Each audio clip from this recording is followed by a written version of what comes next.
हरिओम.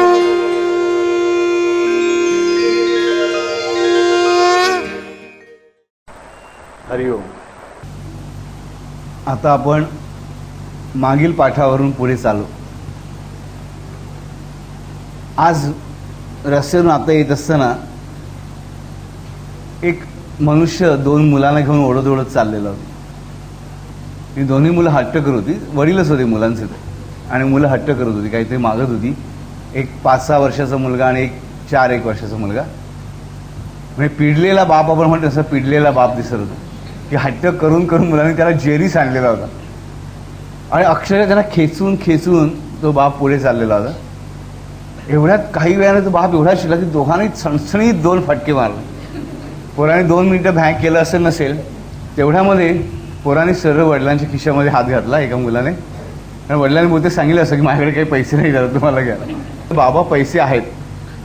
एका क्षणामध्ये वडिलांनी जो राग आणला होता निघून गेला आणि हसत हसत बापांनी त्या मुलांना हवं तरी घेऊन दिलं. बघा बळजबरी होती ना बापावरती. बापाला खोटं पण पाडण्यात आलेलं होतं आणि बापाला राग नाही आला, तो हसला. त्यांच्या दोन्ही मुलांना जे हवं तरी घेऊन दिलं, मुलांनी हवं तरी घेतलं. हे जे नातं आहे ना तसं आपलं नातं परमेश्वराशी असलं पाहिजे. ह्या लहान मुलांचं जे वडिलांशी नातं आहे ते आपलं नातं परमेश्वराशी असलं पाहिजे. परमेश्वर त्या बापासारखंच आपल्याशी असतो पण आपण त्या मुलासारखे नसतो. आपण साई सच्चरित्रातलं एक वाक्य वाचलं असेल, आई ती आई अति कनवाळू पर लेकुरेची असं ती टवाळू. बरोबर. तर आई ही कनवाळूच असते पण लेकुरे मात्र टवाळू असतात. तर आपण टवाळ होता कामा नये.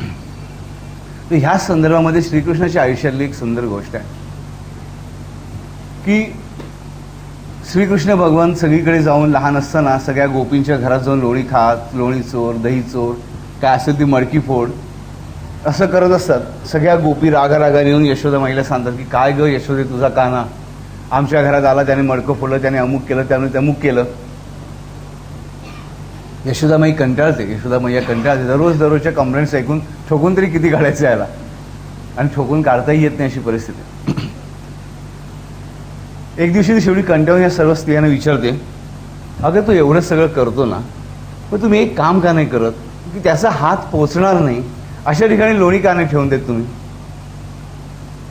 तर त्या सगळ्याजणी म्हणतात, अगं खरं ग आम्हाला पटतं, त्याचा हात पोचणार नाही अशा ठिकाणी आम्ही तो ठेवू शकतो, पण असं आम्ही ठेवलं तर त्याला लोणी मिळणार नाही ना. लक्षात. आताची गोष्ट आपण त्या मुलांची त्याच्या वडिलांची बघितली. त्याच गोष्टीचा एक फार वेगळ्या प्रकार इकडे आहे. ह्या श्रीकृष्णावर अपरंपार प्रेम करणाऱ्या गोपी आहेत. ह्या तक्रार घेऊन येताना सुद्धा त्याने ती लोणी खायला हवं आहे. ती तक्रार करण्यामध्ये सुद्धा त्यांना गोडी आहे. लक्षात ठेवा, त्यांचं प्रेमच आहे. ती तक्रार म्हणजे राग नाही आहे. तशा गोपी म्हणजे नक्की काय? ह्या गोपी कोण होत्या? ह्या गोपी कशा असतात? हा श्रीकृष्ण हा बेसिकली गोपाळ आहे. लक्षात ठेवा. भीष्म पितामह कायम श्रीकृष्णाचा उल्लेख हे केशव म्हणून करतात आणि ते खरं नाव आहे. सर्व देव नमस्कारम केशवम प्रतिगच्छती. आपण केशव नाव बघितलेलं आहे, केशव नावाचा अर्थ समजावून घेतलेला आहे. पण तरीसुद्धा शेवटच्या क्षणाला जेव्हा श्रीकृष्ण येतो आणि श्रीकृष्ण ते सांगतात की कृष्णा हे केशवा माझ्या मस्तकावरती तुझा हात ठेव, त्यावेळेस मात्र त्याला हे गोपाल म्हणून हाक मारतात. हा गोपाल असलेला श्रीकृष्ण म्हणूनच त्याच्या बरोबर असलेले इतर गोपाळ आणि गोपी, गोप आणि गोपी ह्या आहेत तरी कोण? ह्या होत्या तरी कशा?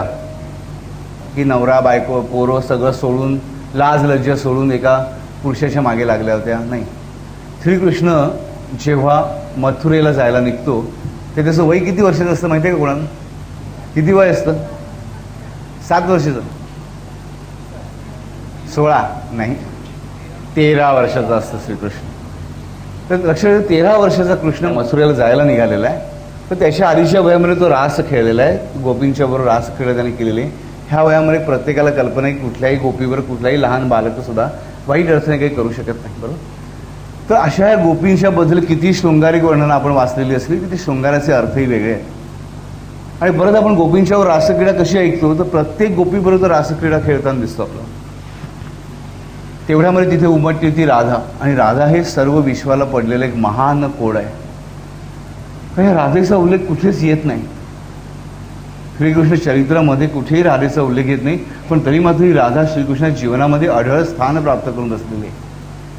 कुठलाही ज्याला आपण प्रागैतिहासिक ऐतिहासिक पुरावा म्हणतो तो राधेबद्दल नसतानाही राधा ही श्रीकृष्णाची सर्वश्रेष्ठ शक्ती मानली जाते.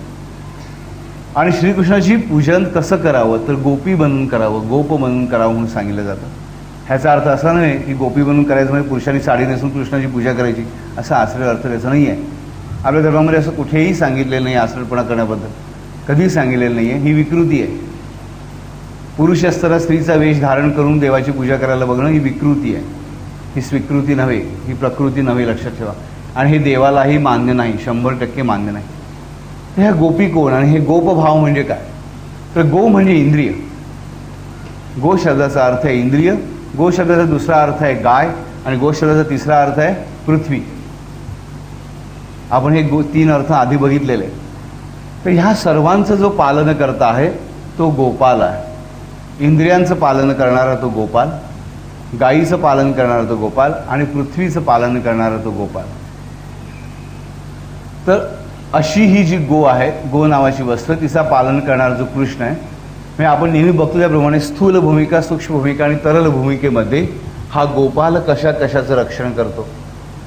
तर स्थूल भावाने, स्थूल, सूक्ष्म आणि तरल, तर स्थूल भावाने हा पृथ्वीचा रक्षण करता, स्थूल भावाने हा पृथ्वीचा रक्षण करता श्रीकृष्ण आहे.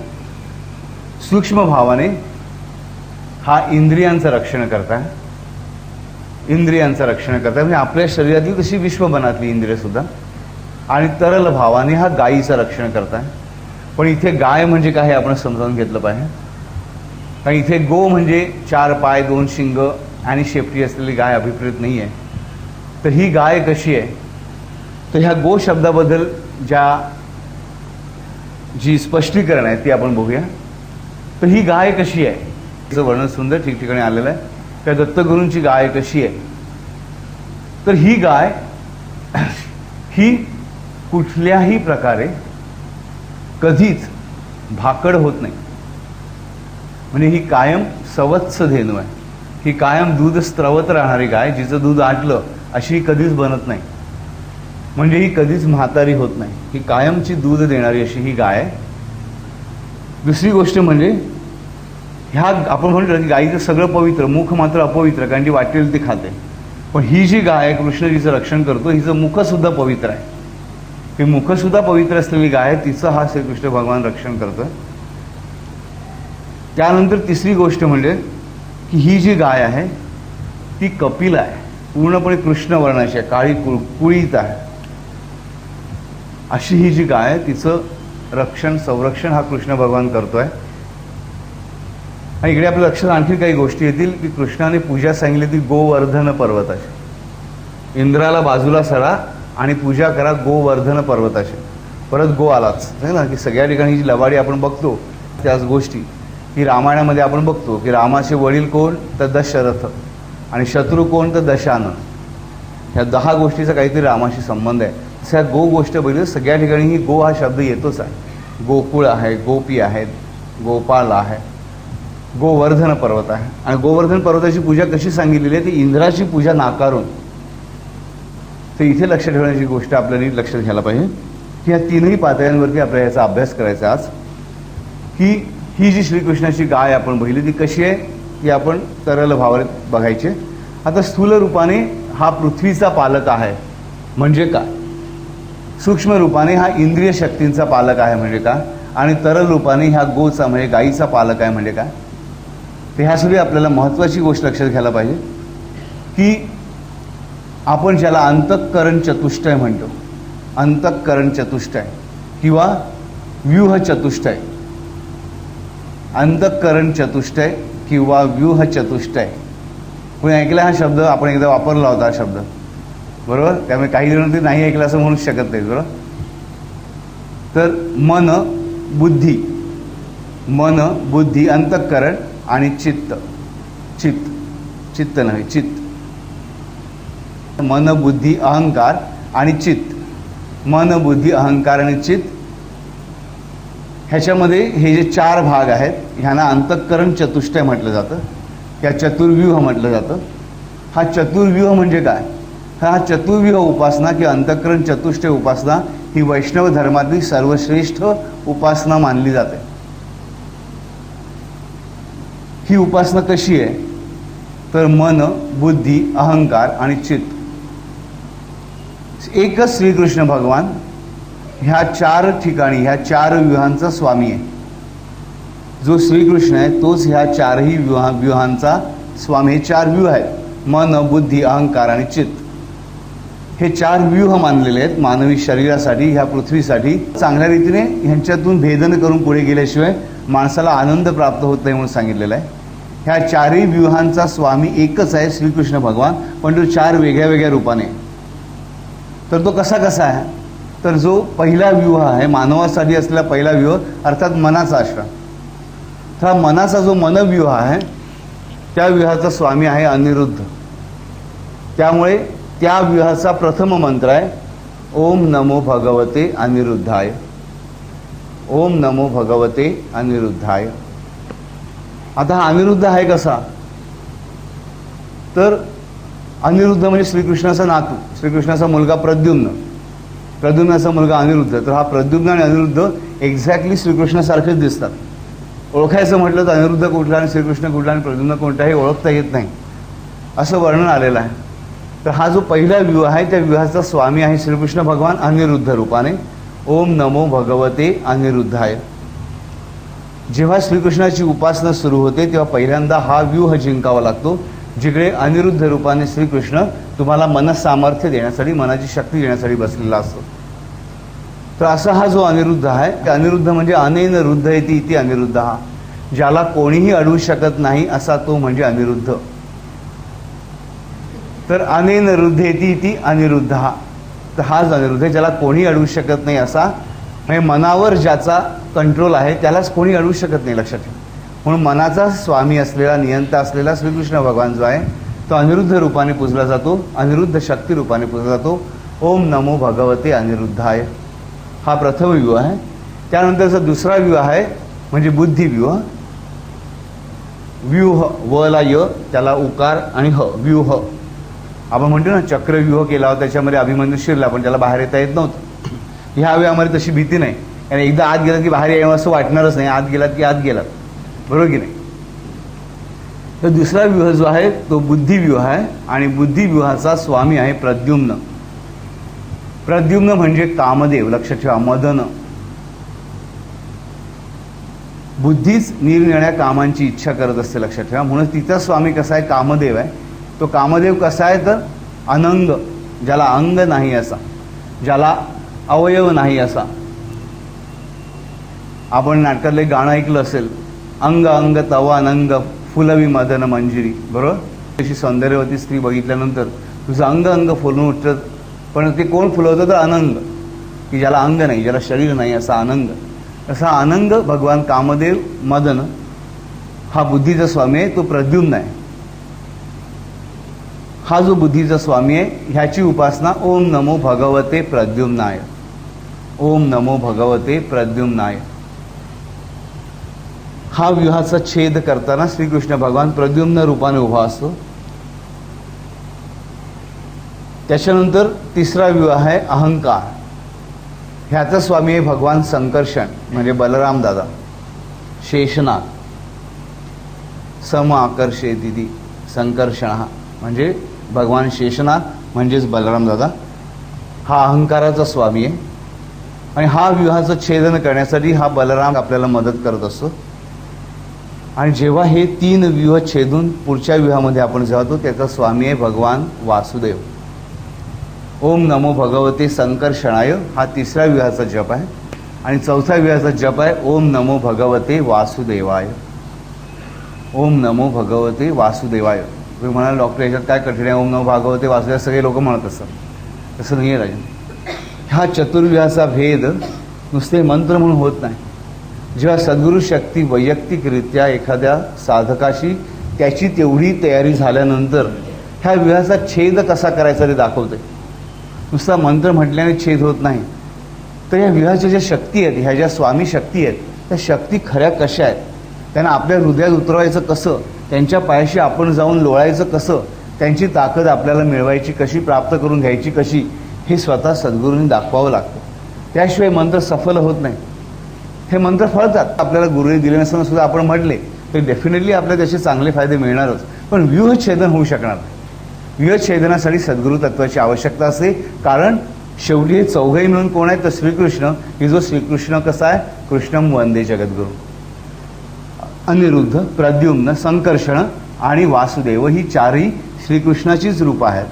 आणि ह्या चारही रूपांचा ओरिजिनल स्वामी भगवान श्रीकृष्ण आहे. त्या चारीच्या पलीकडे बसलेला आहे. लक्षात ठेवा.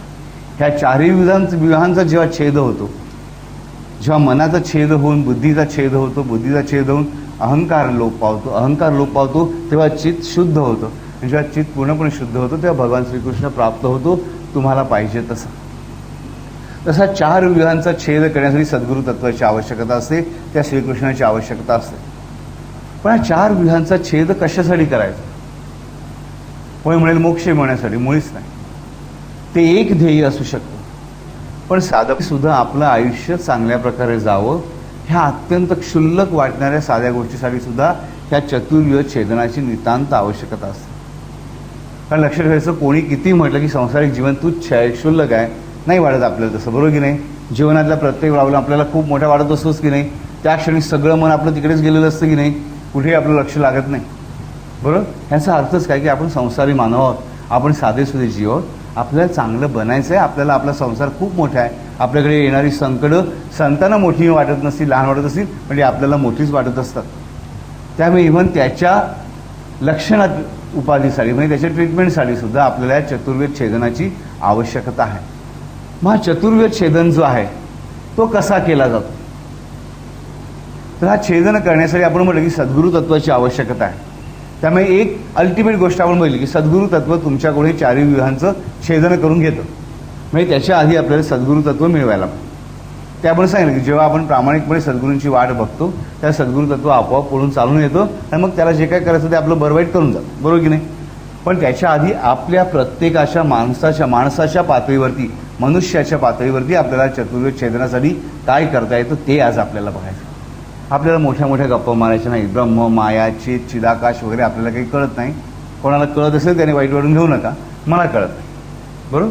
तर आपली साधीसुधी गोष्ट आहे की हा जो चतुर्व्यूह आपण बघितला त्याचं आपण काय करायचं, हा छेदन कशासाठी करायचं आणि कसं करायचं. तर आपण मनाच्या 3 शक्ती मानतो.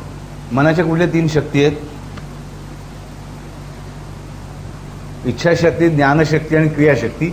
मग हे मनाचे गुणधर्म आहे, लक्षात, शरीराचे नाही. इच्छाशक्ती, ज्ञानशक्ती आणि क्रियाशक्ती ह्या 3 शक्ती आहेत.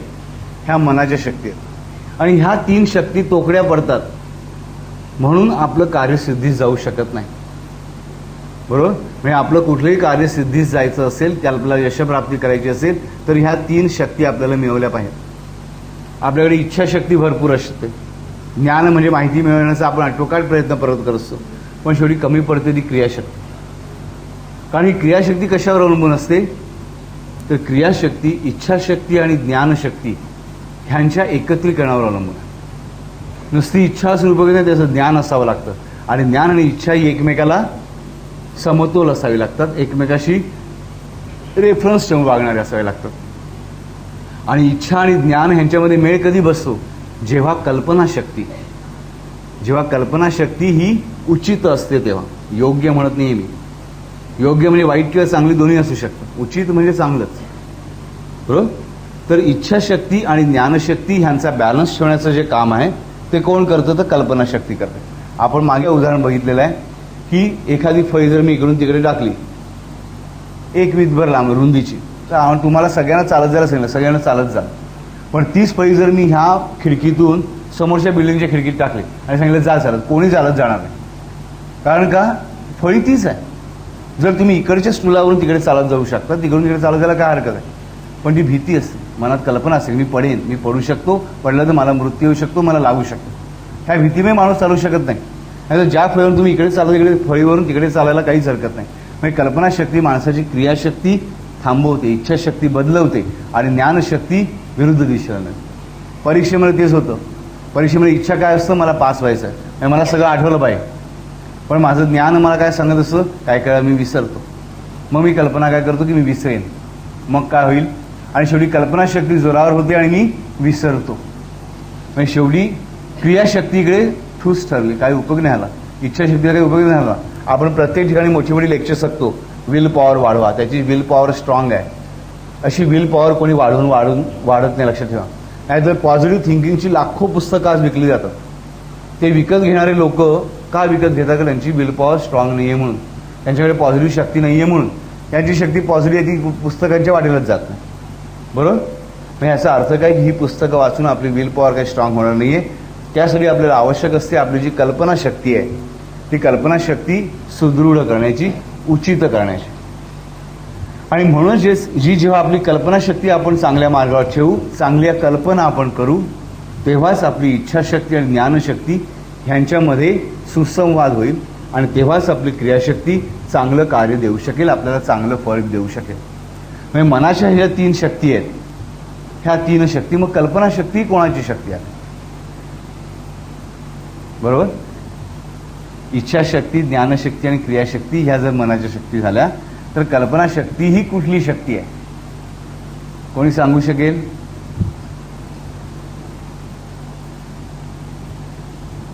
आपली बुद्धी लढवायला काही हरकत नाही. ही बुद्धीची शक्ती नाही आहे. कल्पनाशक्ती ही कशाची शक्ती आहे?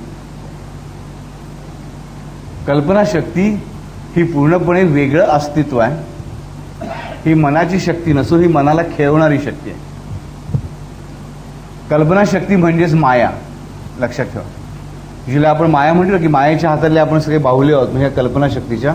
कारण आपण काय वाचतो पुस्तकांमध्ये की परमेश्वराच्या मनामध्ये जेव्हा कल्पना आली की एकोस्याम, एकोस्मी बहुस्याम, मी एक आहे, मला अनेक बनायचं आहे, ती कल्पना जेव्हा त्याला स्फुरली तेव्हा विश्वाची उत्पत्ती झाली. म्हणजे कल्पना ही मूळ माया आहे. म्हणजे मायाशक्ती ही कल्पनाशक्ती आहे. आपल्या मनामध्ये बरं आपण 100-200 भीत्या धारण करतो, त्यातल्या कुठल्याही खरं ठरत नाहीत, पण त्या भीतीपुढे आपलं आयुष्य केवढं फुकट जातं. हा मायेचा खेळ आहे.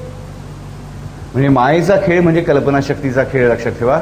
आणि म्हणून ह्या मनाच्या जोरावरती ह्या कल्पनेला, ह्या मायेला आपल्याला हिचा शिरच्छेद करून टाकायचा असतो. रामकृष्ण परमहंसांनी जो महाकालीचा शिरच्छेद केला, म्हणजे त्या मूर्तीचं धड वेगळं केलं नाही, त्या देवीचं धड वेगळं केलं नाही, तर जी संकल्पना होती सगुण रूपाची तीच त्यांनी छाडून टाकली आणि निर्गुण परब्रह्माच्या उपासनेकडे गेले.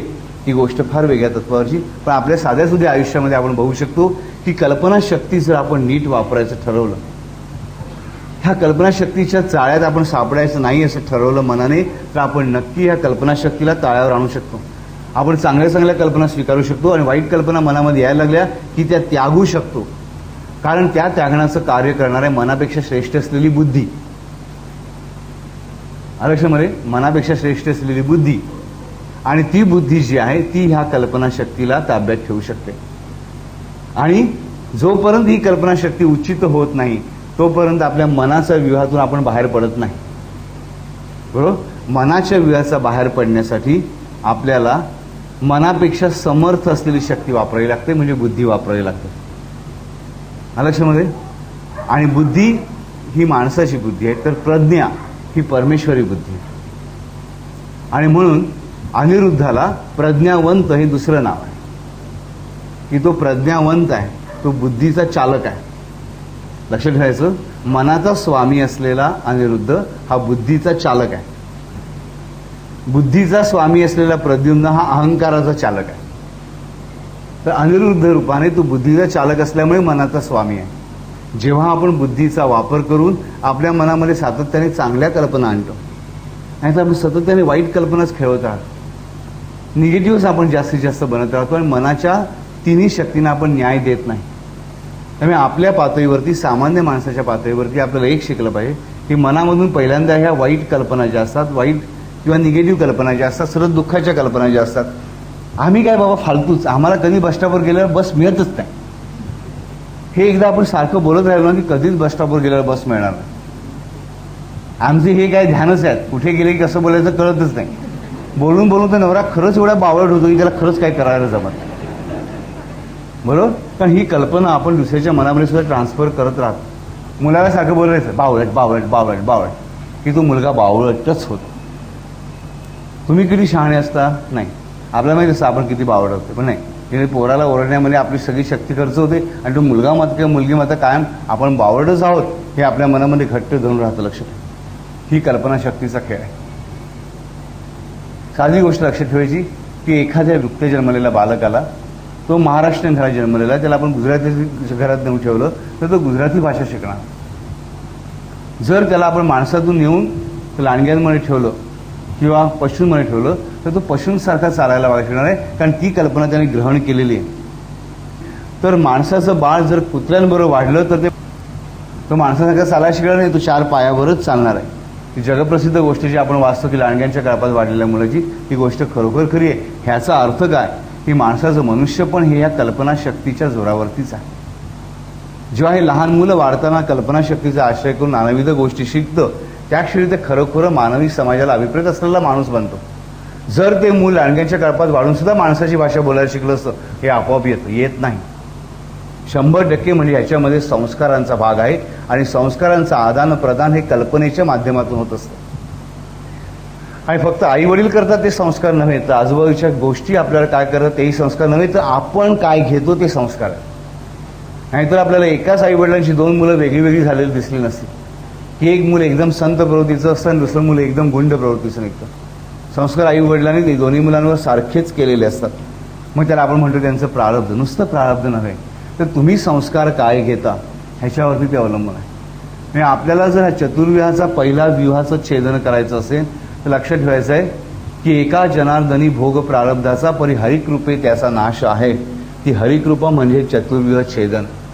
तर हा पहिला व्यूह छेदण्यासाठी आपल्याला जोरदार प्रयत्न करायचे आहेत, आपल्या बुद्धीचं सहाय्य घेऊन. बुद्धीचं सहाय्य घेऊन आपल्या मनामध्ये उत्पन्न होणारे सगळे वाईट कल्पनांचा नाश करायचा. काय निगेटिव्ह कल्पना असतात मनामध्ये आपल्या असतात की नाही, मी नेहमी बसवर गेलो की मला माझी बस नेहमी शेवटीच येते, विचार काढून टाका. असं होतं कधी कधी, पण हा काही नियम नाही. काही काय असेल ना, समजा कधी लेट मिळणार असेल तर ती देवाने चांगल्यासाठीच केलं असेल. जेव्हा योग्य असेल तेव्हा लवकर सुद्धा बस मिळते आणि मिळेल. बघा, हळूहळू असा विचार केला खरोखरच तुम्हाला बस सुद्धा टायमावर मिळायला लागेल. खरोखरच ही गोष्ट होऊ शकेल. माझं ऐत्यावेळी सगळं घोडं बिचकतं परीक्षेमध्ये, मी सगळं विसरून जातो. किती मी अभ्यास करते काही मला होत नाही, सोडून द्या विषय. मी विसरते, मग काय काय आठवत असतं मला. मी सराव केला तर मला सगळं आठवेल, आणि नाही सगळं आठवलं तर 100% थोडंच मार्क मिळवायचे असतात. हा विचार आला की आपोआप सगळं स्मरणात राहायला सुरुवात होईल. लक्षात. पण ह्यासाठी बुद्धी, जिला निश्चयात्मक बुद्धी म्हणतो आपण. मन कसं तर संकल्प विकल्पात्मक ते मन, आणि बुद्धी कशी तर निश्चयात्मिका बुद्धी. त्या संकल्प विकल्प सहित असणाऱ्या मनाला जर आपल्याला कंट्रोल करायचं असेल तर बुद्धीच्या सहाय्याने आपली कल्पनाशक्ती सुधारायला पाहिजे. आणि जेव्हा आपण आपली कल्पनाशक्ती सुधारू तेव्हा आपण आपल्या पहिल्या व्यूहाचा छेद यशस्वी करण्याचा मानवी पातळीवर प्रयत्न केलेला असेल. आणि जेव्हा आपण हा प्रयत्न मानवी पातळीवर करू, प्रामाणिकपणे करू, परमेश्वराला स्मरून करू, त्या क्षणी सद्गुरु तत्व तुमच्यासाठी ह्या चतुर्व्यूहाच्या तरल भावातला भाव उत्पन्न करेल.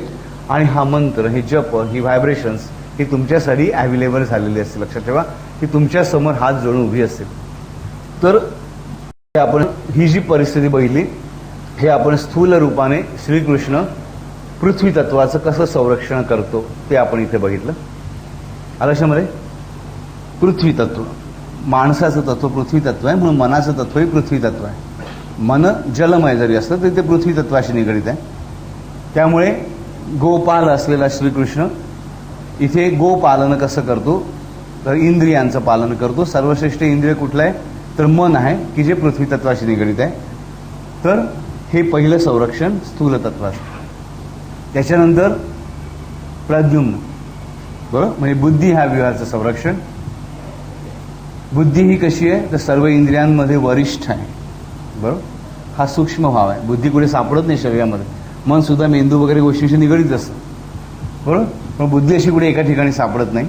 ही जी बुद्धी आहे ही बुद्धी म्हणून मनाच्या सर्व इंद्रियांच्या वरती आहे. इकडे सूक्ष्म रूपामध्ये श्रीकृष्ण भगवान आपलं सहाय्य किंवा गोपालन करीत असतो. हा दुसरा व्यूह आहे. हा बुद्धीचा व्यूह छेदायचा कसा आपल्या मानवाच्या पातळीवरती, एवढ्याच आपण विचार करणार आहोत.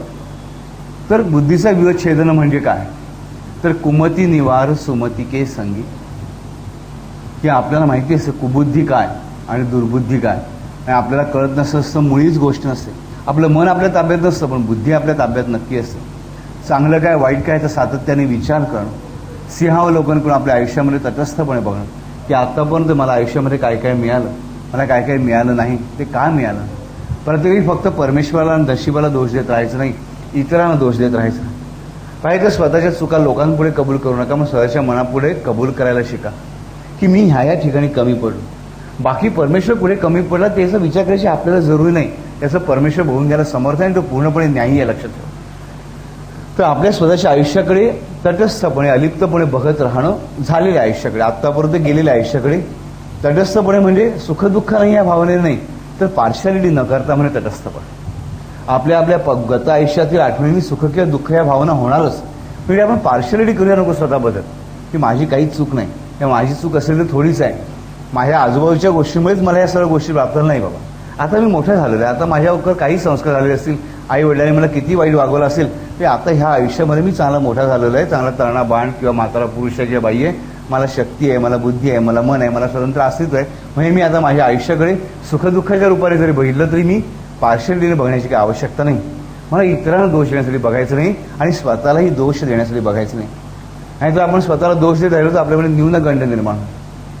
माझं चुकलं असे, पण मी चूक सुधारू कशी शकतो, ही चूक परत होऊ नये म्हणून माझी बुद्धी काय करू शकते, मी कुठले निर्णय घेऊ शकतो, हे सर्व गोष्टी मी करू शकतो. आणि ह्या सर्व गोष्टी करण्याचा प्रयत्न करणं म्हणजे स्वतःच्या मनातील कुमतीचा निवारण करून सुबुद्धी जागृत करण्याचा प्रयत्न करणं म्हणजे बुद्धिचक्राचं छेदन आहे.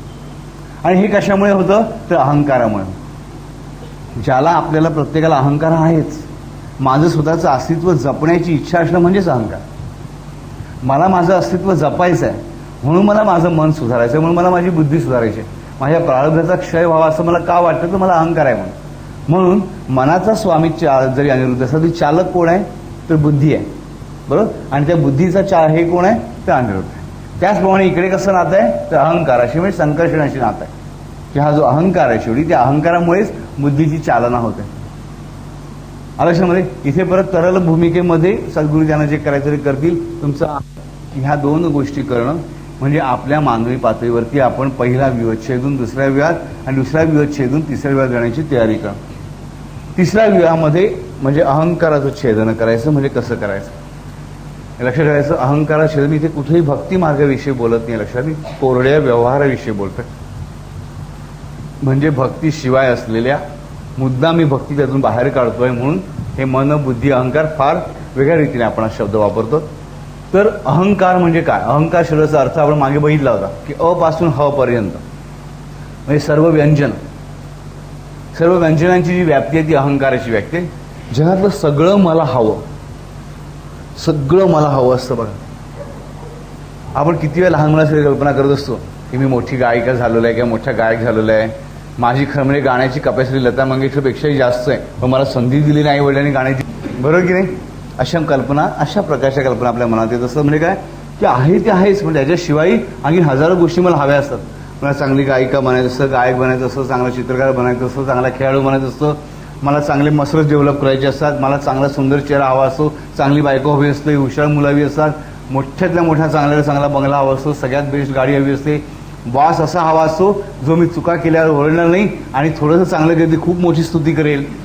आणि हाताखालचे लोक असं सांगतात की मी जसं सांगेन तसं बरोबर ऐकतील, मी चूक केली तरी ते चूक करणार नाहीत, माझी चूक ते निस्तरून घेतील, परत माझा मान राखतील, बरोबर. असं सगळं आपल्याला हवं असतं. म्हणजे अ पासून ह पर्यंत मला सगळंच हवं असतं आणि त्यामुळे मला काय नक्की हवं आहे हे मला कधीच कळत नाही. त्यामुळे मिळालेली प्रत्येक गोष्ट मला तोकडीच पडते.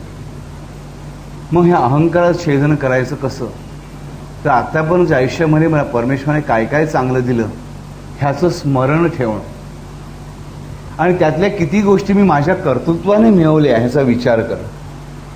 मी चांगल्या आई वडिलांच्या पोटी जन्म घेतला, मी भिकाऱ्याच्या पोटी घेतला नाही, मी वेश्येच्या पोटी घेतला नाही, हे माझं कर्तृत्व आहे का नाही, हे परमेश्वराचं कर्तृत्व आहे. परमेश्वराने मला वेश्येच्या घरात जन्माला घातलं नाही, परमेश्वराने मला रस्त्यावरच्या भिकाऱ्याच्या घरात जन्माला घातलं नाही, चांगलं वस्त्र निवारा देणाऱ्या आई वडिलांच्या घरात जन्माला घातलं. ही गोष्ट मी पहिल्यांदा मनाला पटवली पाहिजे. त्यानंतर मला शिक्षण मिळालं. कसं का असं मी पास झालो. कधी थोडीशी पार्शालिटी कोणी शिक्षकांनी केली असेल, मला 2 मार्क कमी मिळाले असेल, हरकत नाही. पण त्याने काही जग बुडी झाली नाही.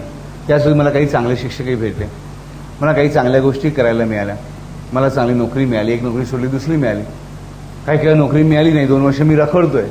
हो, मिळेल मला नोकरी, पण 2 वर्ष नोकरी मिळाली म्हणून मला उपाशी राहण्याची आवश्यकता नाही.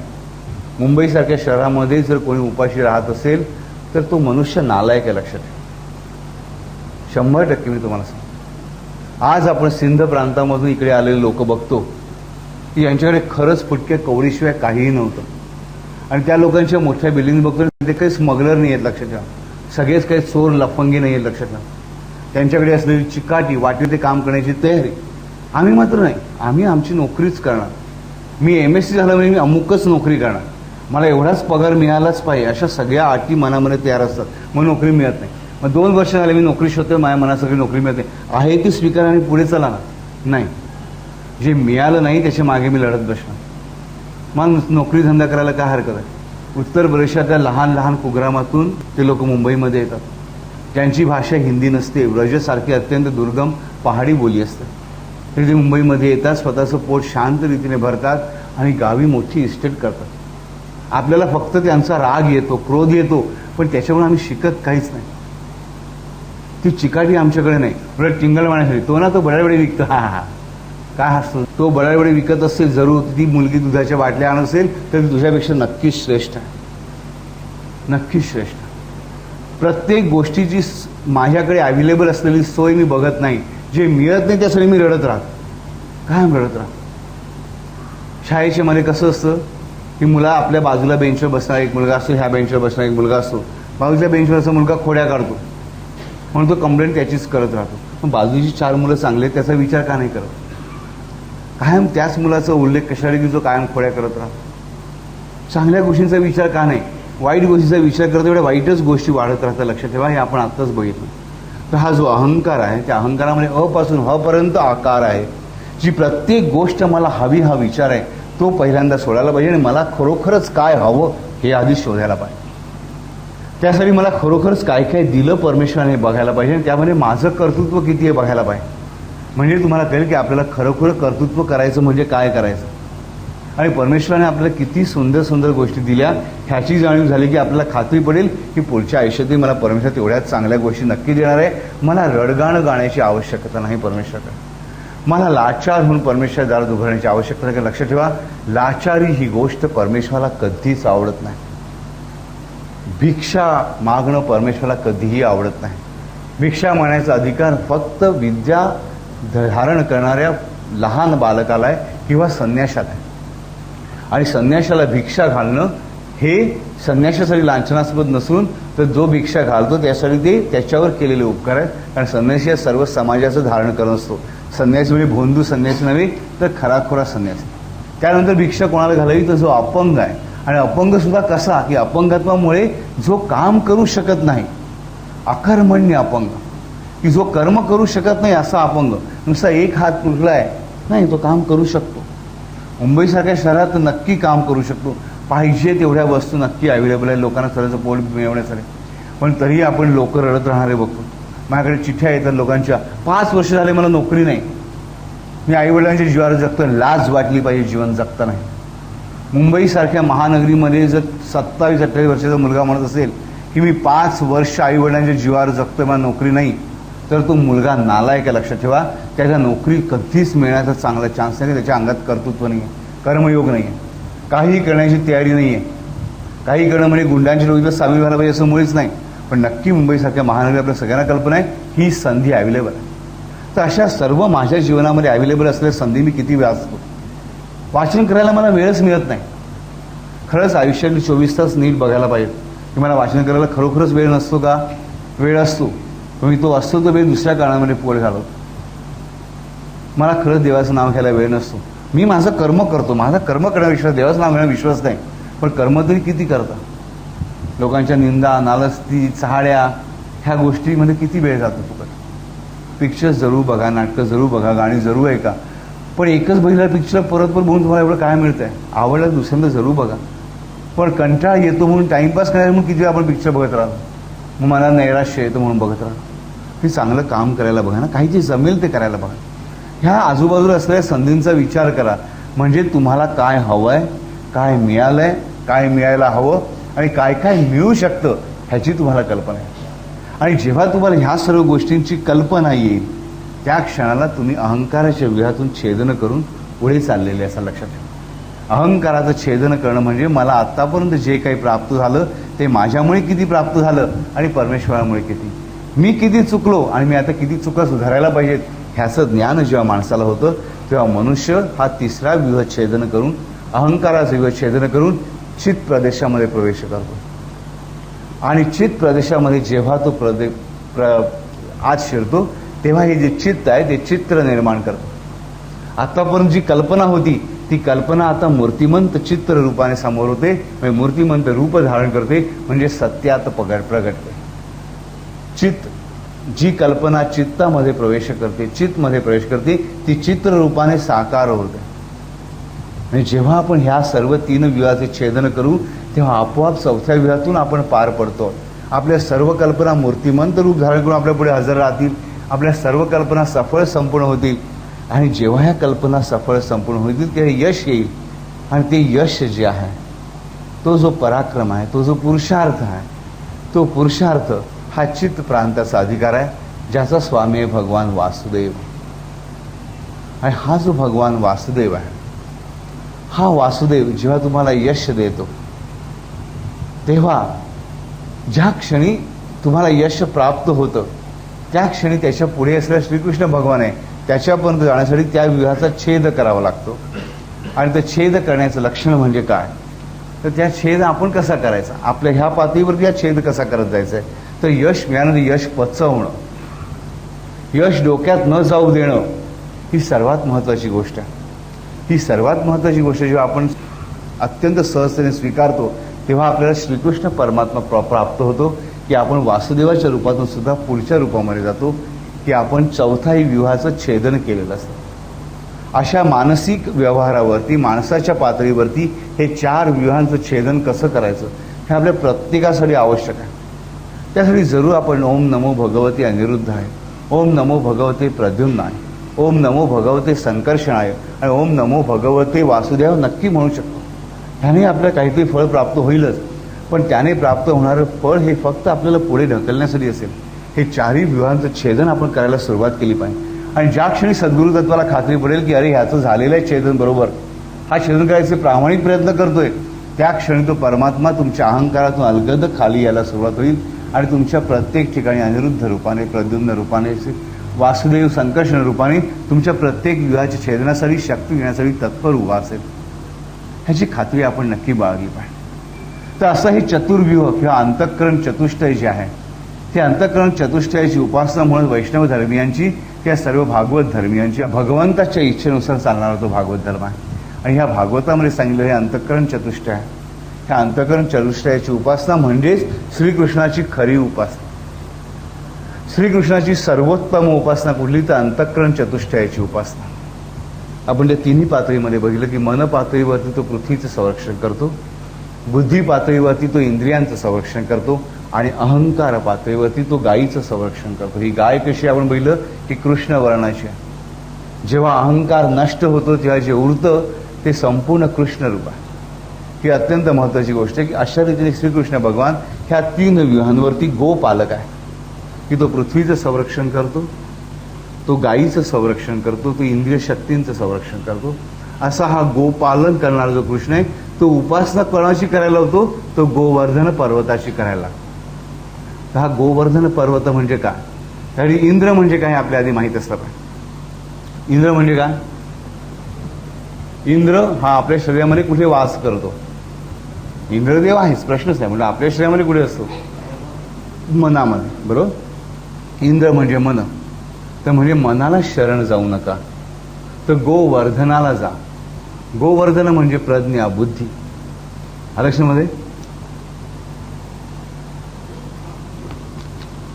प्रज्ञा या शब्दाची व्याख्याच मुळे की सातत्याने वर्धन करते ती प्रज्ञा. तर असा हा गोवर्धन पर्वत जो आहे तो करांगळीवरती धरणारा हा श्रीकृष्ण परमात्मा आहे, की ज्या तुमच्या मनाला शरण न जाता, मनाला आपण शरण जातो म्हणून आपण हतबल झालेलो असतो. मी प्रयत्न करतो दारू सोडण्याचा, पण दारू सुटत नाही कारण माझ्या मनापुढे मी लाचार झालेला असतो. तर त्यासाठी बुद्धीला शरण जा. म्हणजे पहिला जो व्यूह आहे तो व्यूह छेदन करायला सुरुवात करा. म्हणून आयुष्याच्या पहिल्या कांडामध्ये, गोकुळामध्ये पहिला व्यूह त्याने छेदन केला. म्हणजे गोवर्धनाची पूजा करून इंद्राची पूजा थांबवून सर्व गोपालांना, आपल्या सर्व भक्तांना, सर्व सवंगड्यांना श्रीकृष्णाने पहिल्या विवच्छेदनाची दीक्षा दिली. म्हणून त्याच्या आयुष्याच्या 13 वर्षाच्या काळामध्ये त्या गोकुळामध्ये, गोकुळ म्हणजे शरीर, गो म्हणजे इंद्रिय, त्यांचं कुळ म्हणजे शरीर, त्या सर्व शरीरधारी भक्तांना पहिल्या विवाहाचं छेदन करण्याचा मार्ग त्याने दाखवला की मनाला शरण जाऊ नकोस, तू बुद्धीला शरण जा. म्हणून त्याच्या बाललीलांचा स्वामी हा अनिरुद्ध मानला जातो. श्रीकृष्णाच्या आयुष्यातले 4 भाग मानलेले आहेत. त्याच्या कंसवधापर्यंतच्या भागाचा स्वामी अनिरुद्ध आहे. तर हा पहिल्या विवाहाचं छेदन कसं करायचं हे आज आपण बघितलं. ह्या विवाहाचं छेदन करीत करीत जेव्हा आपण पुढे जाऊ तेव्हा हा श्रीकृष्ण परमात्मा लक्षात ठेवायचा आहे. त्याने स्वतः ग्वाही दिली की मी तुमचा सवंगडी बनून राहीन. कारण पहिला विवाह छेदण्यासाठी तो सवंगडी असणं नितांत आवश्यक आहे. आणि आपण मग कसं असलं पाहिजे तर आपण त्याचा सवंगडी म्हणजे पेंद्यासारखं असलं पाहिजे. आणि पेंद्यासारखं असणं म्हणजे काय, आपण मागच्या वेळेस बघितलेलं आहे की आपलं वैगुण्य सुद्धा परमेश्वराच्या समोर नाचवताना मिरवताना मला कुठे क्लेश झाला नाही पाहिजे. म्हणजे माझ्या आयुष्यातल्या सर्व वाईट गोष्टी, दुःखाच्या गोष्टी त्या उगाळ जाण्यात काही अर्थ नाही. त्याला मिरवत मिरवत मला पुढे जायला. आज ह्याच ठिकाणी एक दुसरी सुंदर गोष्ट आपल्या लक्षात येते. माझी जी गोष्ट बघितली की सर्व गोपी येतात आणि सांगतात की हे यशोदा मैया, हा कृष्ण भगवान येऊन लोणी खातो ग, मग तुम्ही वरती का नाही मडकी ठेवत, ज्याचा हात पोषणाच्या ठिकाणी लपवून का नाही ठेवत तुम्ही, अगं मग त्याला मिळणार कसं लोणी. ही गोष्ट काय, ह्या गोष्टीमध्ये जाणीव होते ह्या गोपींचा भाव, ह्या गोपींचं त्याच्यावर असलेलं प्रेम. आपण मगाशीच बोललं की गो म्हणजे इंद्रिय आणि इंद्रिय पी म्हणजे गो आहे, पिबंती इति गोपी, म्हणजे इंद्रियाला जी पिते ती गोपी. म्हणजे इंद्रिय शक्ती, आपल्या शरीरात असणाऱ्या सर्व इंद्रिय शक्तींना ही नानाविध हजारो इंद्रिय आहेत. ही पंचज्ञानेंद्रिय, पंचकर्मेंद्रिय वेगळी, बाकीची हजारो इंद्रिय, हजारो पेशी आहेत. त्या सर्व इंद्रियांची इंद्रिय शक्ती म्हणजे गोपी आणि सर्व इंद्रिय म्हणजे गोप. तर ह्या गोपी ज्या आहेत ह्या गोपींना खेळवणारा आपल्या शरीरातील धातू म्हणजे शुक्र.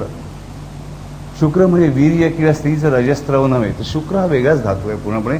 तर सर्व शरीराचं संचालन करतो. आपण मागच्या वेळी बघितलं होतं की जेव्हा आपण धातुरोत्तम हे नाव बघितलं तेव्हा आपण शरीरातले सर्व धातू बघितले होते. तर शुक्र हा शरीरातला सर्वश्रेष्ठ धातू आहे की जो मनाचा संचालक आहे, शरीराचा संचालक आहे. म्हणून हा जो शुक्र धातू आहे हा सर्व इंद्रिय शक्तींना खेळवत असतो. सर्व इंद्रिय शक्ती जेव्हा शुक्र नॉर्मल आहे तेव्हाच चांगल्या रीतीने कार्य शकतात. जेव्हा त्या शुक्राचं कार्यक्षम होतं तेव्हा सर्व इंद्रियांच्या शक्ती क्षीण झालेल्या असतात. तर अशा रीतीने सर्व इंद्रिय शक्तींना खेळवणारं शुक्र हे कृष्णाचं स्वरूप मानलं जातं शरीरात. आणि हे शुक्र कसं आहे तर नवनीत आहे, कायम नित्य नूतन असतं हे शुक्र. आणि म्हणून कृष्णाला आवडणारी गोष्ट कुठली आहे तर नवनीत म्हणजे लोणी, हे लक्षात घ्या. तर अशा ह्या नवनीत कृष्णाला आणि ह्या गोपी ज्या आहेत ह्या इंद्रिय शक्ती आहेत, ह्या इंद्रिय शक्तींचा खेळ संचालन करणारा जो आहे तो आहे श्रीकृष्ण. हा श्रीकृष्ण सर्व ठिकाणी फिरत असतो. प्रत्येक गोपीशी तो त्याच क्षणाला खेळत असतो.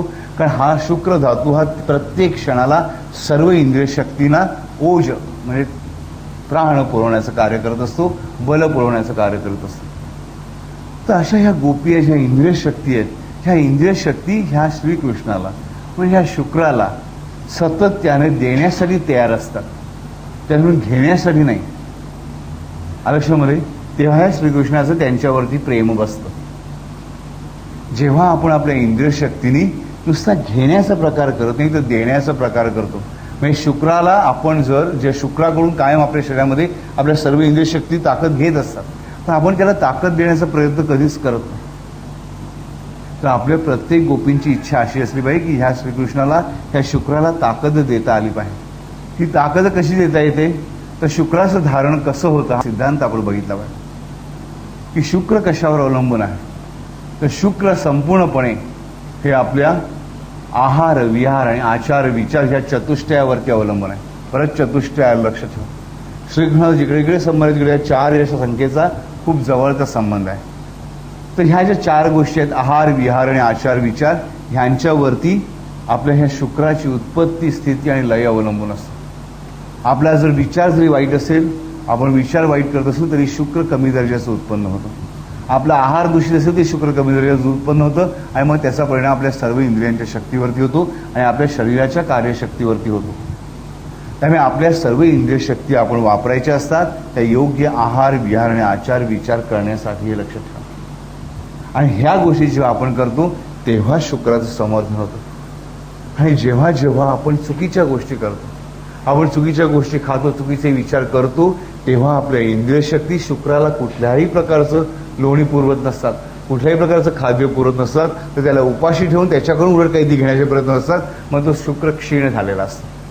कारण इथे जेव्हा यशोदा आश्चर्याने माझ्या गोपींना विचारते, अगं तुम्ही आता तर तक्रार करत होतात, मग तुम्ही असं का म्हणता बाहेर की लोणी त्याला मिळायला पाहिजे? अगं त्याने लोणी नाही खाल्लं ना तर आमच्या घरच्या खाली घास उतरणार नाही. ही वृत्ती आपली पाहिजे की माझ्या शरीराचा प्राण धारण करणारा, प्राण पुढे वहन करणारा जे शुक्र आहे, त्या शुक्र म्हणजे माझ्या शरीरात वीर्य आहे, ओज आहे, तेज आहे, त्याच्यासाठी मी काय करतो? माझ्या शरीरातील तेज वाढावं, माझ्या बुद्धीचं, शरीराचं, मनाचं म्हणून मी काय करत असतो? माझ्या शरीराची, मनाची, बुद्धीची मी काय निगा राखत असतो? आणि ह्यांची निगा मी माझ्या मनानेच राखू शकतो, माझ्या शरीराने राखू शकतो, माझ्या सर्व इंद्रिय शक्तीने मी राखू शकतो. म्हणजे माझ्या सर्व इंद्रिय शक्ती माझ्या गोपी जेव्हा या श्रीकृष्णाच्या प्रेमामध्ये रममाण होती, तशी रासक्रीडा करतील, तेव्हा बलवान झालेला श्रीकृष्ण परत मलाच बल देणार आहे. पण मी जर बल त्याला देणार नसेल, मी त्याला लोणी देणार नसेल, तर मला त्यातून काही मिळणार नाहीये. हा प्रत्यक्ष व्यवहार मी कधीच लक्षात घेत नाही. पण आपल्या मानवी पातळीवरती आपल्या शरीरातल्या तेजाचं वर्धन करण्यासाठी आपण काय करत असतो? काही नाही. आपण उलट दिवसेंदिवस आपलं तेजाचा क्षय कसा होईल बघत असतो. अफाट शारीरिक श्रम, अयोग्य शारीरिक श्रम किंवा अजिबात शारीरिक श्रम न करणं, व्यायाम न करणं, आरामात बसून राहणं, हे शरीराचा अपयोग आहे. मनाने चांगले विचार न करणं हा मनाचा अपयोग आहे. बुद्धीने चांगला निर्णय न घेणं हा बुद्धीचा अपयोग आहे. ज्ञानेंद्रियांनी चांगलं ज्ञान ग्रहण न करणं हा ज्ञानेंद्रियांचा अपव्यय आहे. हे सगळे अपव्यय करत करत आपल्या शरीरातील तेजाला, या शुक्राला आपण अत्यंत क्षीण करून टाकतो आणि त्यामुळे आपली कुठलीच इंद्रियांची कार्यशक्ती चांगलं कार्य करू शकत नाही. आपल्याला गोपींचा भाव पाहिजे तो इथे पाहिजे की माझ्या इंद्रिय शक्तीने मी माझ्या तेजाचं वर्धन कसं होईल ह्याचा मी विचार करीन. माझा आहार विहार आचार विचार शुद्ध कसा होईल, जास्तीत जास्त चांगला कसं होईल याचा विचार करीन. म्हणजेच गोपींचा आणि श्रीकृष्णाची रासक्रीडा माझ्या आयुष्यात सुरू होईल. माझ्या इंद्रियशक्ती शुक्राला ऊर्जा पुरवतील आणि तो शुक्र मग संपूर्ण इंद्रियशक्तींशी खेळून रासक्रीडा करून इंद्रियशक्तींना ताकदवान देईल, त्यांना तृप्त करील, मी इंद्रियशक्तींना पूर्णपणे सामर्थ्यवान करील, म्हणजे माझं आयुष्य नीट चांगल्या रीतीने चालायला लागेल. आज जे आपण बघितलं अंतःकरण चतुष्ट, आपण जे बघितलं की आयुर्विचार चतुष्ट म्हणजे आहार विहार आचार विचार आणि त्याचा श्रीकृष्णाशी असलेला संबंध. आज आपण त्या श्रीकृष्णाची उपासना ह्या चतुष्टयासाठी करणार आहोत. आपण श्रीकृष्णाला आज हाक मारणार आहोत. ती पहिल्यांदा ओम नमो भगवते अनिरुद्धाय हा मंत्र आज आपण बरोबर किती वेळा म्हणायचं? त्यासाठी आपल्याला माहिती पाहिजे की मनचक्राचे आरे किती. कोणाला माहिती आहे? सुदर्शन चक्राचे किती? 24. तर मनाचं जे चक्र आहे त्याचे आरे किती? कोणी सांगू शकेल? मनचक्राचे आरे किती? मनचक्राला आरे 300. किती? 300. मनचक्राचे आरे 300, कारण 300 प्रमुख वृत्ती मानल्या जातात. प्रमुख वृत्ती माणसाच्या 300 आहेत मनोवृत्ती, आणि त्यामुळे मनचक्राचे आरे 300. पण उपासनाही करताना सुद्धा ओम नमो भगवते अनिरुद्ध हे 300 वेळा म्हणता तर 24 सुदर्शन चक्राचे आरे. त्याचप्रमाणे प्रत्येक वेळी म्हटलं जातं ह्या चारही विहांच्या वेळेस करताना आपण ओम नमो भगवते अनिरुद्धाय आज 24 वेळा म्हणणार आहोत. मोजायचं आहे तुम्ही, मी हात जोड. बरोबर? हरिओम.